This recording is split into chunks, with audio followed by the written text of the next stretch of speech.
À quand le début des travaux de la route Kananga Kalamambuji?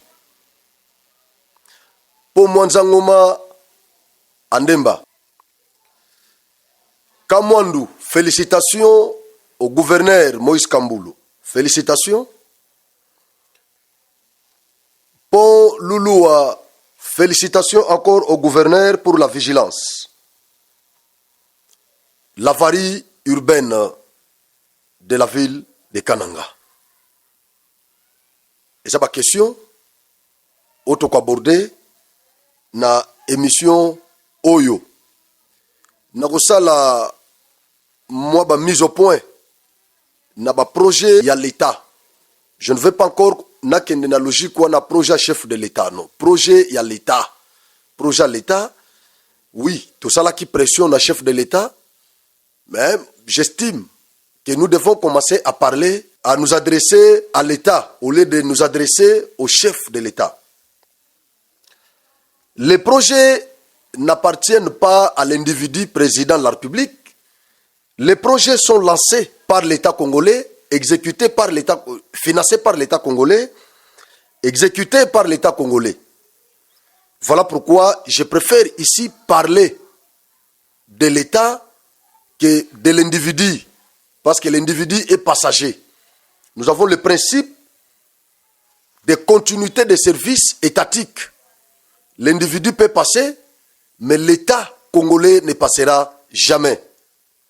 Voilà pourquoi je préfère m'adresser à l'État congolais, bien que je pourrais parler un peu du président de la République, parce que c'est lui qui nous avait promis, il nous a promis ici au Kassai central, le courant, l'avarie urbaine, Chile Gelou, les projets qu'il avait lui-même initiés. Tout ça, je pourrais par moment les citer dans ces mises au point, mais je vais vraiment m'adresser à l'État congolais. À l'État congolais. Merci beaucoup. Les travaux de montage du nouveau pont Bailey sur la rivière Mwanzangoma dans les secteurs de Diofa à Demba sont à l'arrêt depuis un mois pour des raisons inconnues. Alors, l'entièreté du financement du dit pont est disponible à Kananga. Nous allons un peu aborder cette question-là. Nous allons chercher à savoir où est-ce que cet argent est caché. Pour rappel, ces ponts devraient être terminés avant les pluies qui s'annoncent déjà. La population se pose beaucoup de questions quant à ça. Merci de prendre toutes les dispositions nécessaires pour nous éviter de mauvaises surprises. Honorable Zakari Bababaswe Wishia, élu légitime de Demba. Les amaloba nangaïté, les amaloba ya honorable. Asali Moussala Naye, en tant qu'élu de ce coin, Asali Moussala Naye a tiré sonnette d'alarme, a interpellé l'autorité provinciale pour prendre ma responsabilité na bango, reprendre les travaux. Il y a pont, il y a Mwanzangoma, na secteur il y a 2 fois, Nandemba. Oui, nakoko loba, il 2 fois, nakoko loba, Kuilungongo, nakoko loba, Lokolama, nakoko loba, Inongo, nakoko loba, Beronge, nakoko loba, Kisantu, tout ça. Mais ce qui territoire ya Demba, bande kwa na bazo souffrir. Et ce qui nga, na plateau Genor TV, nazo lo belangote, nazala élu te, mais ce qui n'abordé souffrance ya bande ya Demba te na plateau Genor TV, nazo risqué, nazala lapidé, et pas ya, viens ngai Mamba Chako, Aminata, Bamwa Chika, Anita, trop de salut à mes chéris. Nazo risqué awa kozala lapide na Roger Moulamba. Nazo risqué kozala lapide na Viena Ngai Kasonga. Nazo risqué pe kozala lapide même na honorable Zakari Bababaso Yemoko. Alors pour éviter, voilà pourquoi nazo lobela makambo ya pont ya Mwanzangoma. Nasengi na balance. Oyaza na équipe technique. Ache la biso moi vidéo muke. Message oyo eyelingai na vidéo wana. Kulutu merci beaucoup. Nandenge ozo s'intéresser quand même na base. Prière na ngai zalaki ke tosa na numware ta guarda. Tozonga na nusima mukene tozongi. To s'intéresser na nu na Kasai central d'une manière générale pe na base en particulier. En tout cas, merci beaucoup.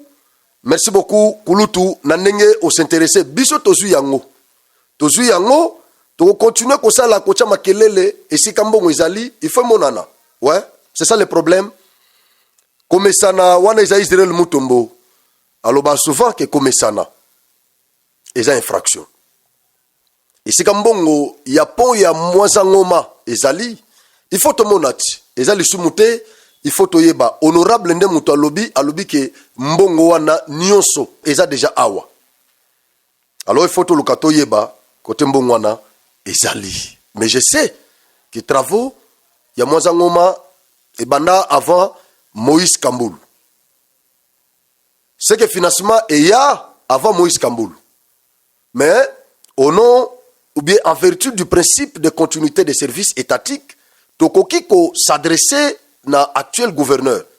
Comme ça, ceux qui sont au courant, aluka ayebe sika mbongo wana ezali. Parce que moi je sais que yé na mbongo yo ya zalaki te ta mbongo yaki. Mais aide biso toyeba quand même sika mbongo ezali. Merci Kulutu to côté le mela likambo wana. Alors nakosenga na bandeko nandeko oza na technique a balancer les biso moi vidéo wana okulutu Zakle Bababasoe atineli biso bolandango comme ça tokozonga lisusu na commentaire bo excusez biso vidéo wana eza amateur babaloli caméra muto bando filmer yango aza professionnel te ya média bo comprendre mais o bozana mo besoin eza message kakande tozolinga boyoka message o eza na kacha vidéo. Merci beaucoup. Papa tudimu Kasai central mu territoire wa Ndemba mu secteur wa Diof enchilamba cha Mwanza mchitu chimo mai lelu de nani 8 ans lelu 8 ans mais office de route mulwa mwenza mubumbula chibumba chonso mabo chino mo bien pa béton utumubumbula kuti ben office de route bapa tuleni imushasi ifumo mai eyinkili utubela bwamai kabwechi mwabuji bibakato eyinkili bela mwabu akwibaka wowa unwena batana bimbi muma kati ekipu ujimwezi mujimwewe bakulu kumumbusha kuchilamba cha Mwanzangoma bakumumbusha bakuyanenda ça fait maintenant un mois bon ambaji bala bijipa chilamba mamalu nikazubu kajiba bashilitana kazubu kajibantu balala inachevé kazubu kajibana babenda balala ça fait un mois kanzubu akaba ana balala mu un mois kikala inachevé tanilai tanai kanzubu kajibantu balala mabe un mois mukazubu inachevé kachibumbu katini lelu kazubu na bana basama bobo bajibaba bom bintu abi chilamba chilekele panshi chakwenza un mois kakui visite bantu bavala bakwenza chilamba bamana kumbusha lelu un mois kapteni wamani mbayipenye tutulombaku président wa assemblée wetu wa Kasai central Daniel Lukus tutulomba gouverneur wetu wa Kasai central Joseph Moïse Kambulu Nkonko tutulomba ni président adjoint wenda wa ensemble papi noel kanku chilambo chochechi chikala panshi tutulomba ku bakelenga betwa batwakwilako bakwilako bana bamwena ndemba nanga jileu ujumbu kukananga uyu mutano kulodi chilamba chilekela panshi kakuibwala na shumutu kakuibwala luto mijumu emwi mimana bavubenze mijumu yakumbusha beton ayi bumbusha lelungondo mujima mamabwe akatubalu nawo pinjeu tuji tulomba kumbula mataji wetu ele menshi balumvuli kapa bwipi kaje mvula pa bwipi ka musulu wako ko kula eske ne bazika bichilambechi ntushala mkaji bena lutatu nitushala ni bena lutatu letu lutatu comme si katutubena Kasai centrale katutubena Congo katutubetu ni batu akwiji bitu abwena mi vraiment chana mwakutungunuka no kwakula bwali biji bingenza mwaji chana ntunguluka tu chana ntunguluka tu biji benza mwaji muyenza mwaji abuni benza mwaji. Voilà, je crois bolandi vidéo wana. Bomoina kaban o batongi. Côté moko bachemwa mir. Ya batol côté musu eza vide. Bato bazo battre la pont, bato bazo battre ba matériel o eza place wana. Bazo lala na ndako oyo. Kalate bambule zo banda déjà.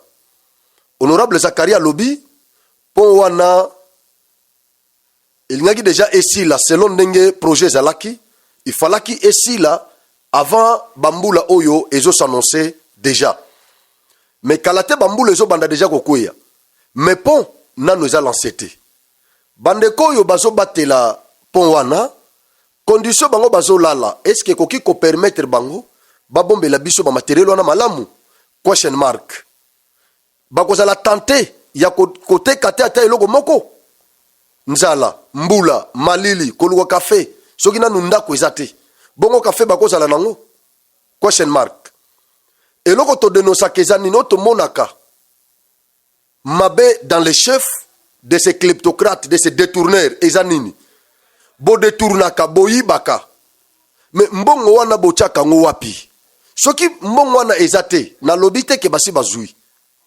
nalobi te ke eza hypothèse soki mbongo wana basi bazwi yango eza lisusu te bato baliaka biso soki basi baliaki yango déjà mais quand même boko longolata $200 ne serait-ce que ça bosomba ta batol botonga mwa ndako ya kitoko bato bakozala place babombela biso ata matériel o etikali comme ça soki l'état congolais aokanisa biso na makelelo totiaka po balancer pont wana bakontinue na batravaux bakutata bamatériel wana o déjà l'état sa sombaki bakuta ngwata en bon état mais pourquoi na batol na 200 ko somba tol bozolia boboyi na café ko sombela bandeko yo ezate na mousse même ya kolala ezate donc bandeko yo bazo le côté mais bazo la libanda.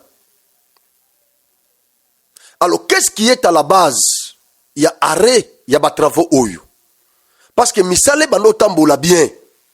Mais subitement misale telemi, ça fait 1 mois. Et pourtant mbongo ezaki déjà na kananga awa. Alors qu'est-ce qui est à la base?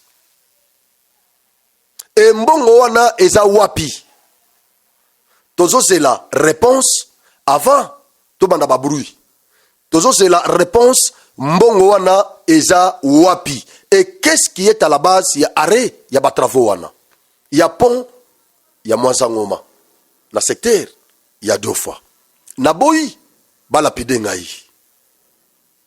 Naboyi balapide ngai. Merci. Sikoto ke nazela ya kalamambush. Mais avant toko makuna nakena na kamwando.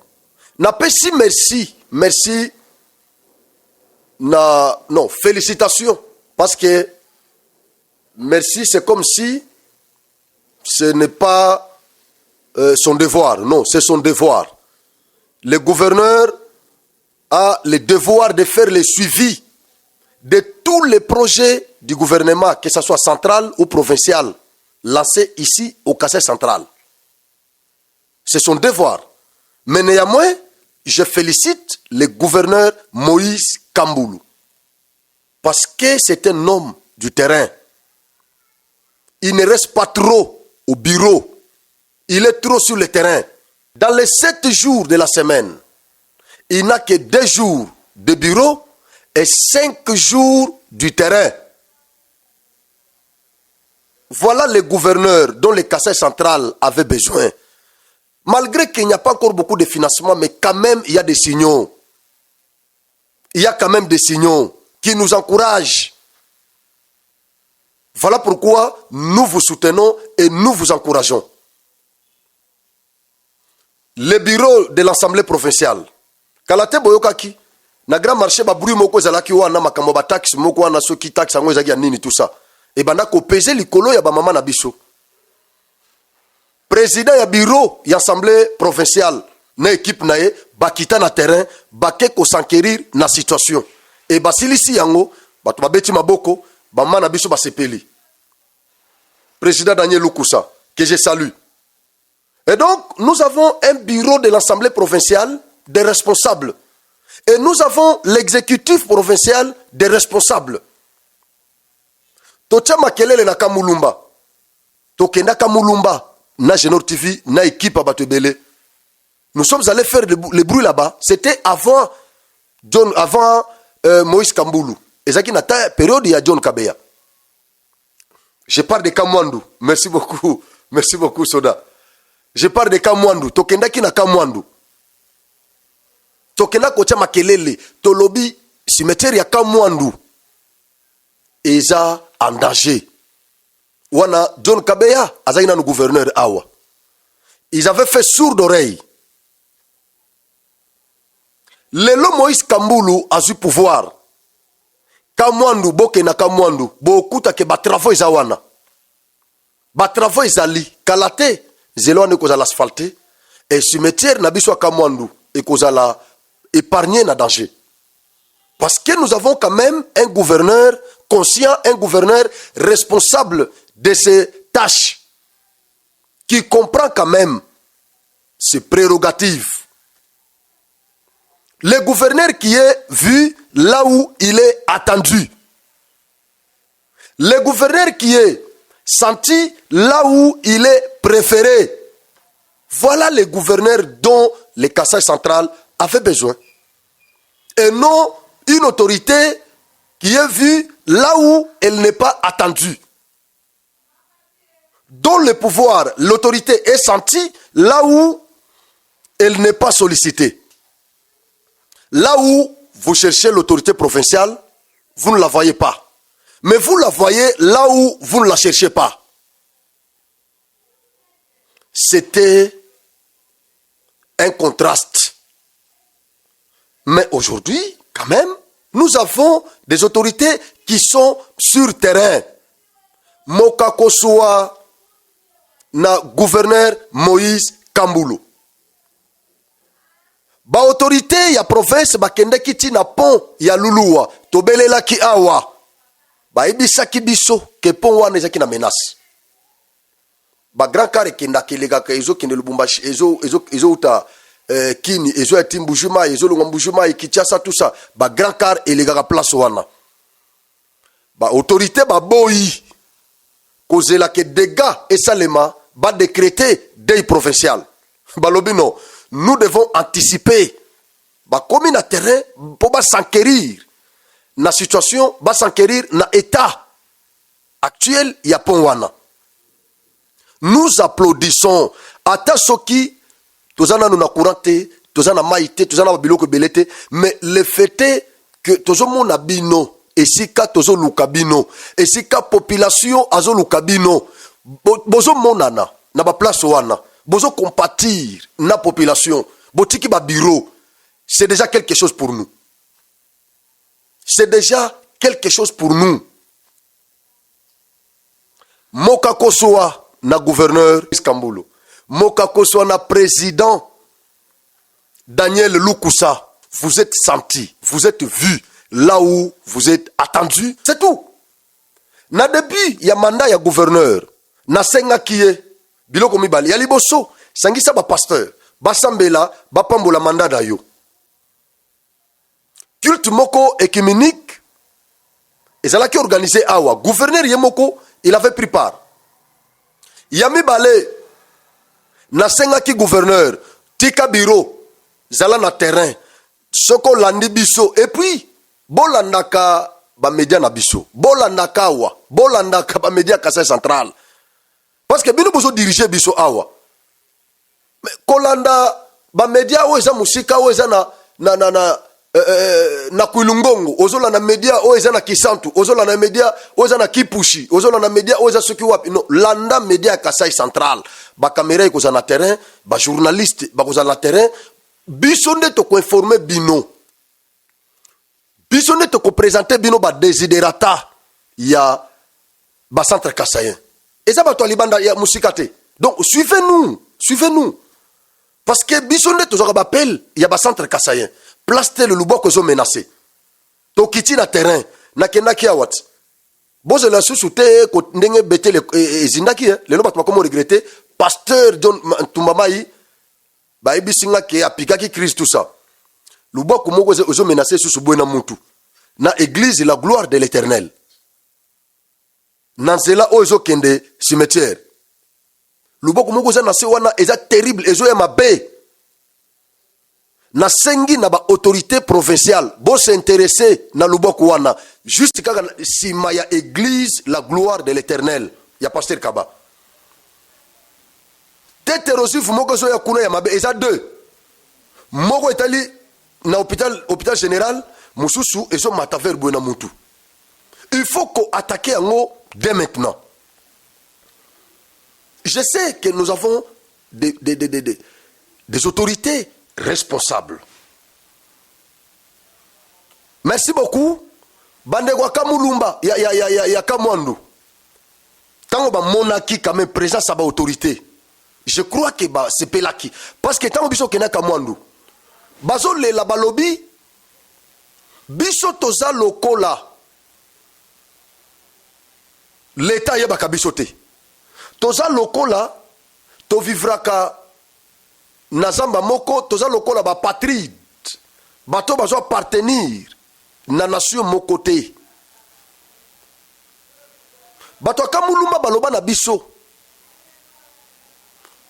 Tshisekedi asisa ka manda na ye akende na ye parce que yaza na pouvoir to vota ki ye pourquoi cimetière zokene pourquoi mapango na biso zokene tozo kufa boye ndenge nini bato kamwandu. Si vous avez une question na mituna kezaki, banani yango basalaki ke Tshisekedi ayi na manaka mwando. Ezalaki ka ba représentant na ye o bazalaki yao. Mais lelo yo soki misalo ne sili, jour fatia go beta tour na kamwando. Ba go betele maboko, ba go sepela. Pona nini? Parce que ba vrai représentant basu conscience. Balobino, toko inisa Tshisekedi na province à Kasai Central te. Parce que sa bastion traditionnelle, il y a UDPS. Nous devons être souterrains pour travailler et répondre aux desiderata de la population. Kamulu, bazo bunda pona kozongi sa Tshisekedi lisusu.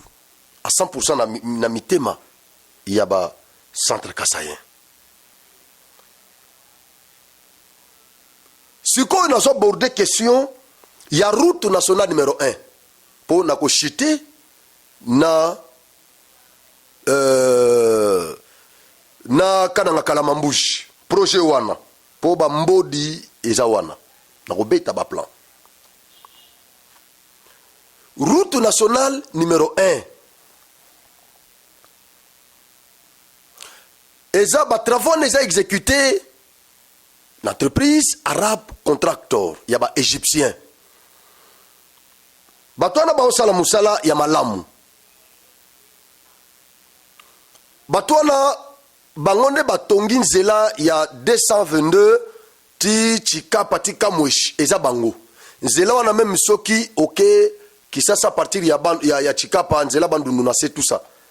Au moment la kenzelo bashino batongi kolonga kikwiti ti 222 eza ndenge moko te na nzela oyo arabe contractor atongi banda 222 tikamoshi.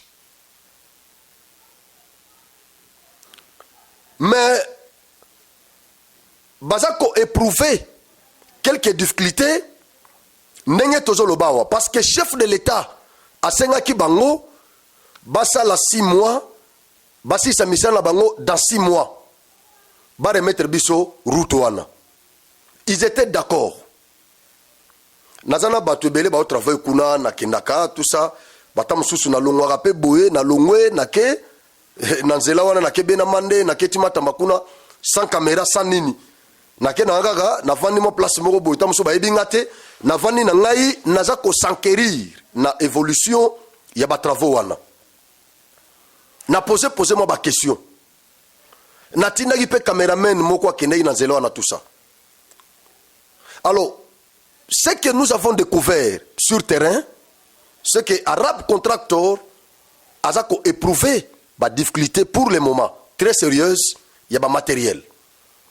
Et ils ne sont pas en mesure, il y a aussi les Sanzelawana, na 6 mois, ndenge basengaki bango. Na tuni na quelques travailleurs, en tout cas 6 mois, est impossible, cher Franck. Togo si sa misalo na ndenge tozo monelango, ata dans une année, togo si lisango. Parce que bah problème il y a bah matériel, problème il y a bah machine nabiso et ça vraiment sérieux. Mais félicitations na ba autorité provinciale parce que bazo ça la suivi quand bien même ba travaux wana et ça correlevé na compétence il y a gouvernement provincial té mais quand même local les na juridiction na bango baza sur terrain bazo ça la suivi il y a évolution il y a ba travaux wana. Félicitations na ba autorité provinciale. Mais sinon, malgré difficulté, misala quand même ezo tambola kaka, ezo kende. Même à pas de tortue, mais ezo kende. Siko yombela otozo boaka awa. Eza y a ba projet, y a ba travaux, o eza suspendu, o ezo tambola te. Arab Contractor malgré ba difficulté, mais quand même bazo fournir effort. Ya kotambusa misala. Siko Kalamambuji, problème ya Kalamambuji eza nini?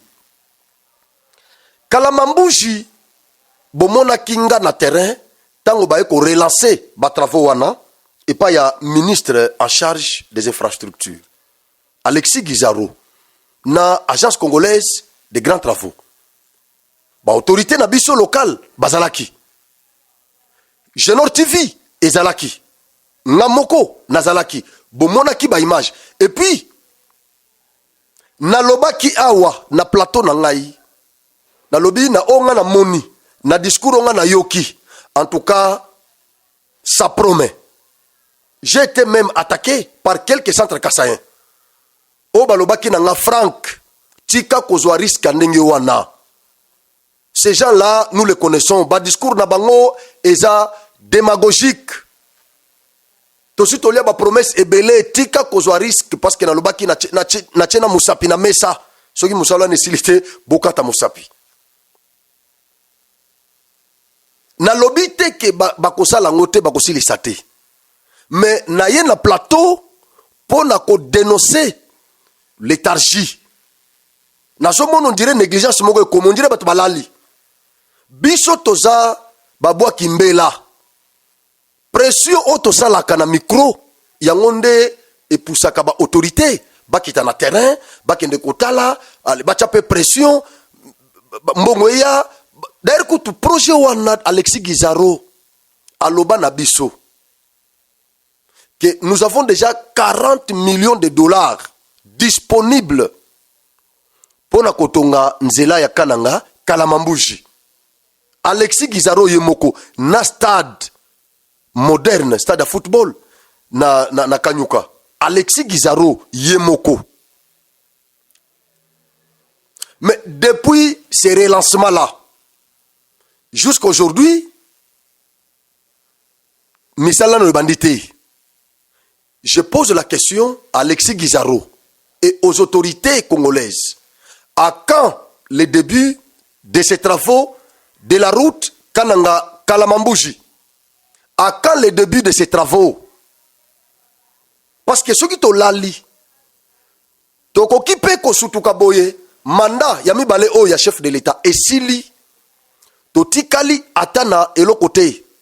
Et monsieur moko to salaki awa na coordonnateur ya dynamique Chiti Mbombo o bakenda ko célébrer premier anniversaire ya pose ya Pierre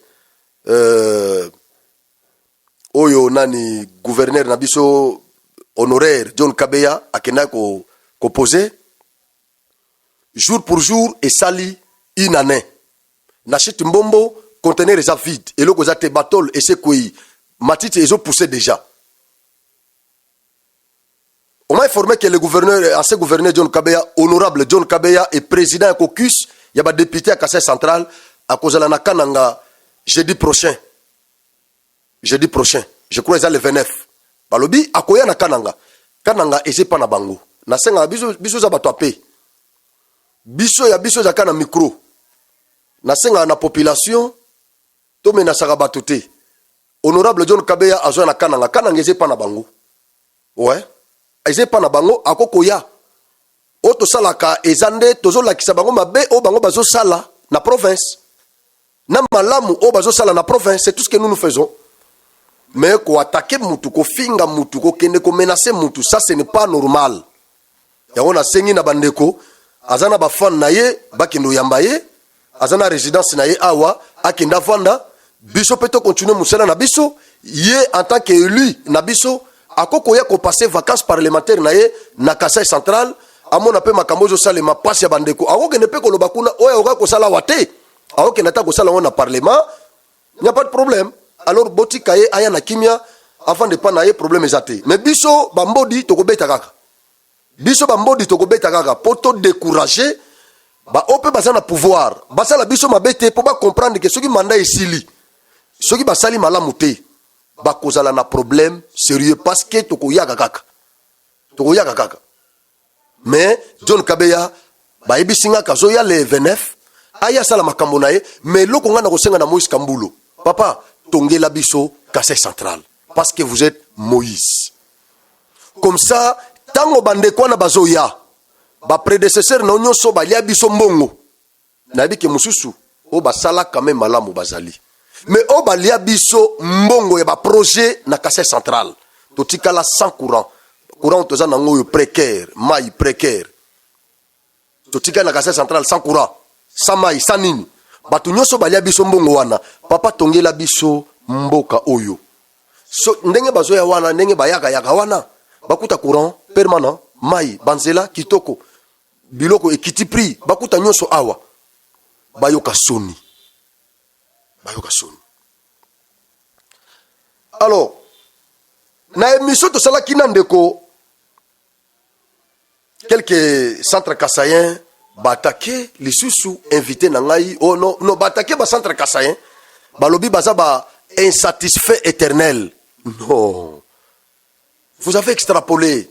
Comment yo zolo bana mutoyo ba ko lancer les gelou et silité balancer kala mambuji ba relancer batu ya bena mande na matamba basi ba lemba déjà ba cérémonie ya lancement na relancement balancer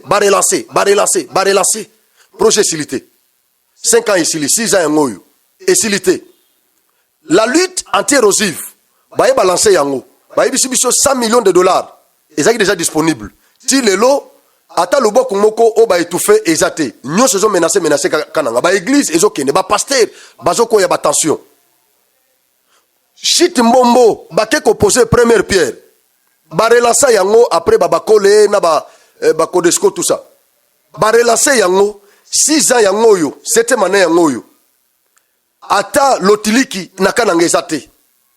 Bon siko yebisanga ba projet wana eze lubondai na parlo même pas ba projet wana eze belé. Bon, yo sukozo comme na commentaire au lobby, vous êtes des insatisfaits éternels. Est-ce que vous comprendre makambo zoloba? Comment qu'on traiter bato yo baza ba bénéficier et l'autre côté? Pendant que Félix était mususu na ba province mususu zaki menacé, ba boy ko voter mais province o quand même voter qui est massivement. Bazo tout à tolo baza na raison.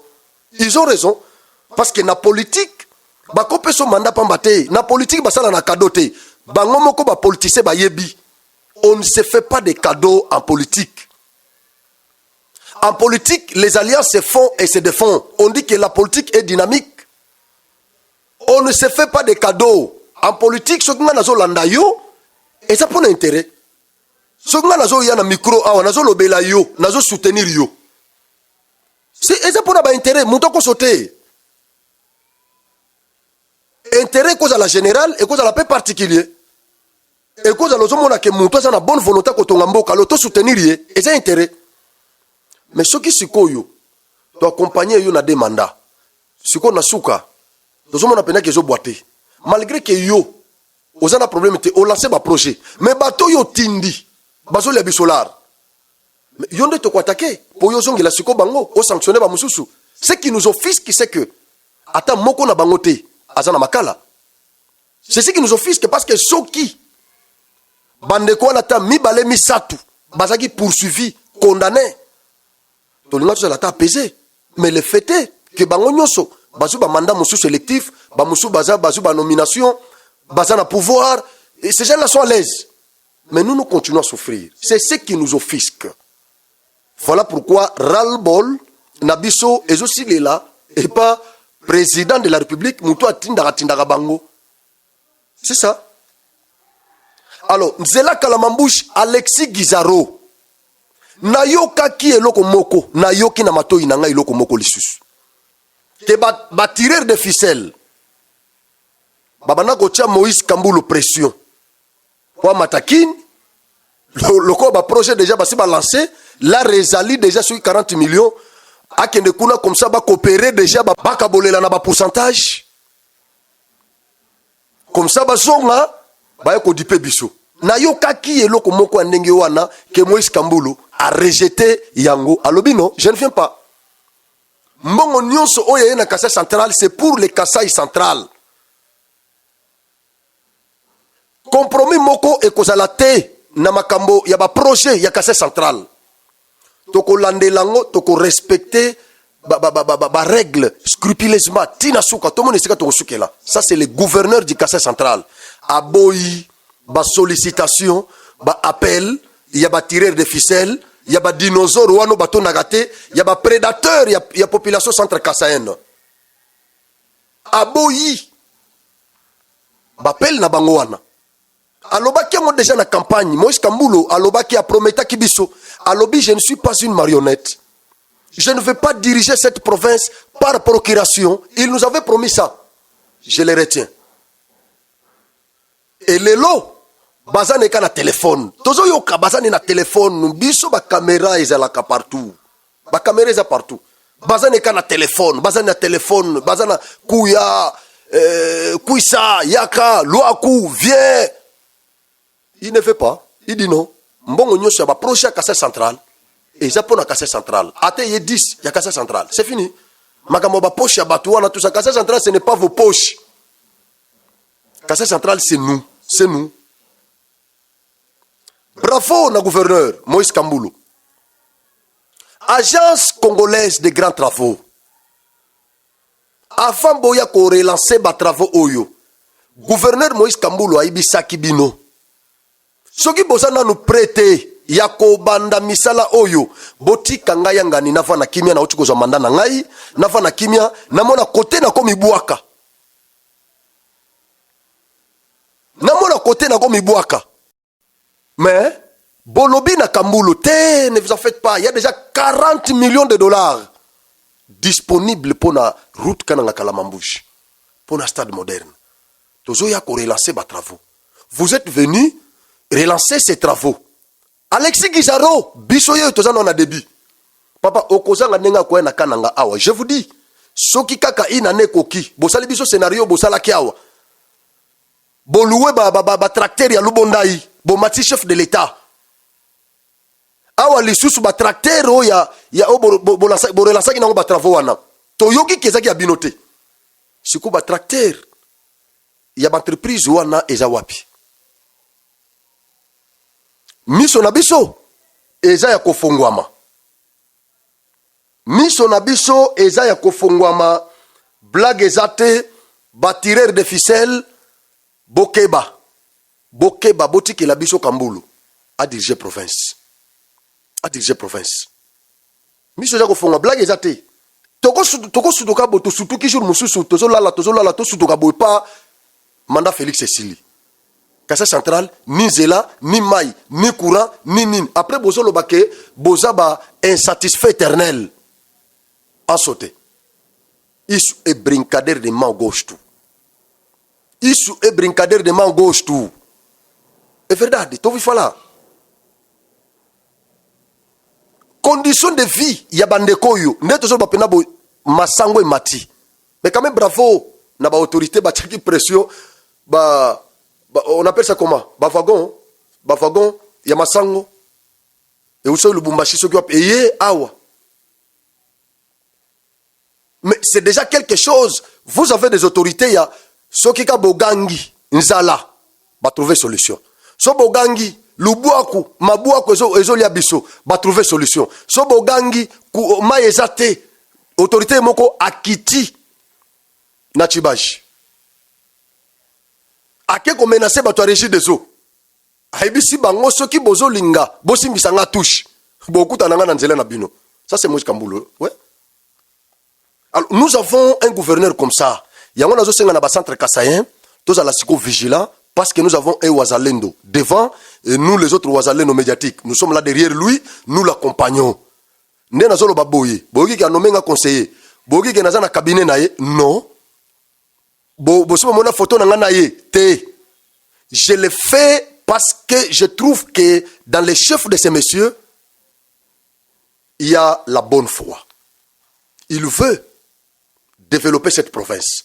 Même ceux qui ont commis à 100%, mais en ayant 5 ans, il peut faire quelque chose. Oya a continué. Ceux qui peuvent causer la gaille, problème est athée. Ceux qui salit malam, tu peux reconduire, pourquoi pas? Tu peux reconduire. Ndenge bakatange basana kiabula. Nous allons le faire. Mais pour le moment, je les soutiens. Je soutiens les gouverneurs. Je soutiens le bureau de l'Assemblée provinciale.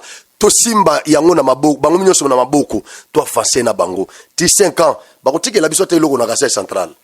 Ole ya kadini mushi tukumbusha, kadini mushi tukumbusha, kadini mushi tukumbusha. Bino ba tireur de ficelle, bino ba prédateur, toza na bino na sima, tozali. Boyaga na lukuta, boko mabiloko lukuta, bo balansaka. Bo balansaka ono, lukusa, aliembo nga ba député. Ti lelo ekenda wapi?